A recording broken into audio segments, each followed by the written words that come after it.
So when you think about it, right, they were able to take out the antennas in 3 seconds. So this was an attack that was planned ahead of time. They knew who their enemy was. They knew who they were attacking. So the fact that it went on for 25 minutes, imagine the amount of damage they caused. It's a miracle that this guy made it out alive. They did everything they could to kill us. Little did we know that was just to soften us up. Just to soften us up. We thought the attack was over. But Terry had gotten a message out. Rockstar, under attack by unknown jet aircraft. Rockstar, need help. This went out to as far as way as Vietnam. The 6th Fleet picked it up. They sent rescue aircraft from the USS Saratoga. Captain Tully, a good friend of mine, he's passed too. World War II veteran, fighter pilot. He's gone now, but his memory isn't. He lost his command because he sent help to us. McNamara called him back. And to his surprise, the America did not launch. They did not launch. About maybe 2 or 3 minutes after that, they launched aircraft from the America again, from the Saratoga again, and the America. Before those planes even hit their horizon, they were recalled by LBJ. I don't give a goddamn, excuse my French, if those sailors die. Will not embarrass my ally. Now, how did he know they were our allies? We didn't know who was attacking us, but he sure did. They set us up to be slaughtered. And the slaughter just started. We saw 3 mortar torpedo boats coming up towards us. Now, I'll remind you, we had Stars of David all inside that ship because we wanted the Israelis to win. They were our allies. We wanted them to. That's what they say. But your ally don't attack you. They don't. So if you remember at the beginning, there were planes that came and saw the ship. And they saw that these planes belong to the Israelis. And then all of a sudden, those planes leave and a new plane comes that is unmarked. Win. Little did I know then, when we saw the flag, that's the only time we knew it was the Israelis. I thought they were there to help us. No, they weren't. They were there to sink us. Now, they fired 5 torpedoes at us. I know where 2 went because I saw them. 2 went aft. Where the other 2 went, I have no clue. I don't have a clue where they went. But I know where 1 hit. On the starboard side in the research bases where the spies were. Now, these guys were the best, the cream of the crop spies in the world. The very best. And they never talked to us, and we didn't talk to them. It was 2 different crews aboard that ship, the spies and ship's company, which I was ship's company. They never talked to us. But those poor men were blown to bits. They were blown to bits when that torpedo hit. It picked the ship completely up out of the water. And it went down like this, and it started going to the right, the starboard side. I thought it was going to roll over, and it just stopped by the hand of God. By the hand of God, saved us. He saved me for this day. I think he saved all of us right here for this moment. For this moment. To expose what Israel and the United States concocted to get us into World War III. The attack from the torpedo boats lasted for an hour and a half. Another fun fact.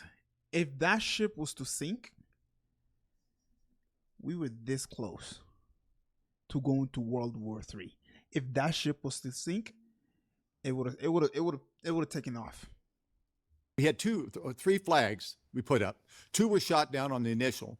There were 5x8 flags, big flags. They shot 2 of them down. They put another flag up. I didn't personally, but the signalman did. A 7x13, which is called holiday colors. You could see it for miles and miles and miles. The Israeli pilots said that, but sir, it's an American ship. It's an American ship. You have your orders, hit the ship. And hit it they did, and the consequences are well known. 34 men were slaughtered, 174 were wounded, including myself, and I was walking wounded. The others weren't. I've seen men blown in half right before your eyes. And there's nothing you can do about it. We had nothing to fight back with but our will and our wits and our belief in God to survive. In fact, when the torpedo hit, I told a friend of mine, Rick Ametti, he was in the same division I was in damage control. And we were there. It said, prepare for torpedo strike. And then that's a little bit different than prepare for a torpedo hit because we know it's coming. We have our hands on the bulkheads. Boom! It was deafening. You couldn't believe the explosion. And they circled the ship, and they circled the ship, and circled the ship over and over and over again, firing at our firefighters, me, stretcher bearers, people that were trying to get men off deck to save their lives. It was horrific. It was horrific to see your brothers being blown to bits and killed. It was horrific. When the torpedo boats finally got through with us after an hour and a half, we thought it was over again. No, it wasn't. Here come the Israelis again in troop-carrying helicopters to finish us off. We thought they were... So after an hour and a half, they were still doomed. That is crazy. We're going to rope down or ladder down, whatever. But I was on the starboard side. I saw them hovering over the starboard gun mount. And I just looked at him. You know, I figured I was a dead man anyway. And he did the same thing back to me. He went like that. And he smiled. And all of a sudden, they were gone. Boom. They just took off. I guess the gig was up. You know, they couldn't sink an old World War II cargo ship converted into a spy ship with their torpedo boats, with their aircraft, Mystere Mirage jets dropping napalm and everything else they could on us. There were holes in the deck of the ship going, I mean, all you could see is daylight all around you. Boom, boom, boom, boom. Nothing but daylight. So keep that in mind as well. This wasn't a nighttime. If it was night, perhaps they could have an excuse. But this was broad daylight. So you pretty much seen the American flag. You saw everything. So it wasn't an accident. They claim it was. Oh, we didn't know. Bullshit.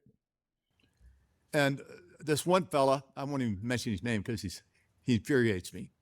But he says if they really wanted to sink that ship, they would just drop metal or hard bombs and it went straight through and you'd be done. Well, okay, what does a 40 by 40 foot hole do? What do 5 torpedoes do that they weren't trying to sink us? That was the whole plan. It was cooked up by LBJ, Levi Eshkol. He was the prime minister then of Israel, and a cabal of people in our government. Once the USS America and USS Davis and USS Massey came alongside, of course, the aircraft carrier was about a couple miles away. They flew the helicopters over to pick up all the dead and wounded. And there were scores of them going to different places. They sent them all over the world for definitive care. They split up the crew so we'd never talk. I stayed with the ship 2 days out at sea after they took the wounded off and the dead, except the ones that were in the torpedo hole. Here comes Admiral Isaac Kidd in Ward, Boston, doing a board of inquiry. And he got us in small groups. I was in sick bay with 5 other guys. And we felt kind of relieved because he took his stars off and he threw them on the stainless steel table. It ran out like a bell. It really did. I said, wow, this is pretty cool. He says, I'm just like your dad. Just please tell me everything you saw and heard. And I did, as everybody else did. And he got right in my face. And he says, I'm going to tell all you SOBs, if you ever repeat a word you just said to me to anybody, I'll make sure you end up in prison, Leavenworth, or worse.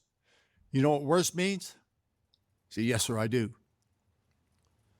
So they beat us up. The Israelis beat us up, and our own government beat us up mentally, telling us never to talk about it. When you just see your brothers slaughtered before your eyes, how can any human being, how can anybody not feel compassion or horror seeing your brothers slaughtered? You guys remember Pearl Harbor? Yeah, when that attack happened, keep in mind, by the way, the Japanese were getting ready to surrender. But no. They attacked us. We need to retaliate. We need to make sure we send a message. So what happened? 2 bombs were dropped.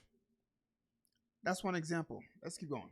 And not talk about it. But I didn't talk about it for almost 18, 20 years until I married my wife, Lisa, and I never even told her I was in the military. I read a letter from Stan White, Master Chief E9, about the USS Liberty, and I said, wow, if he can speak, I'm going to start speaking. I haven't shut up since. It's my goal. My brothers can't speak, but I can. When you've got 2 crooked governments, the government of Israel and the government of the United States set us up to be murdered to start a World War III, that's about as bad as it gets. If we go down, the world is completely changed. There were Russian sub under us that was ready to nuke Israel, the Temple Mount. They needed reflective to hit, and they were ready to do it. But I was thinking, by the grace of God, is why I'm here. And it's a great honor. And you know what? There's so many different things. Navy Court of Inquiry, Rear Admiral Isaac Kidd. Navy Court of Inquiry, per Captain Ward Boston, Kidd told him he believed the attack was deliberate, and the Israelis knew the ship was American. New York Times, 2002. Captain Ward Boston, I feel the Israelis knew what they were doing. They knew it was an American ship, U.S. Navy ship. We were identified by Israel. Sorry about that, ladies and gentlemen. My camera died, so you might hear some things twice. So just bear patient. The ship was American. New York Times, 2002. Captain Ward Boston, I feel the Israelis knew what they were doing. They knew it was an American ship, U.S. Navy ship. We were identified by Israel as a friendly American ship hours and hours before the attack. Their excuse was they took us off their war table. They changed the watch and didn't inform the other watch commanders we were in the area. Like anybody believes that. They just took us off, forgot we were there. That's so BS.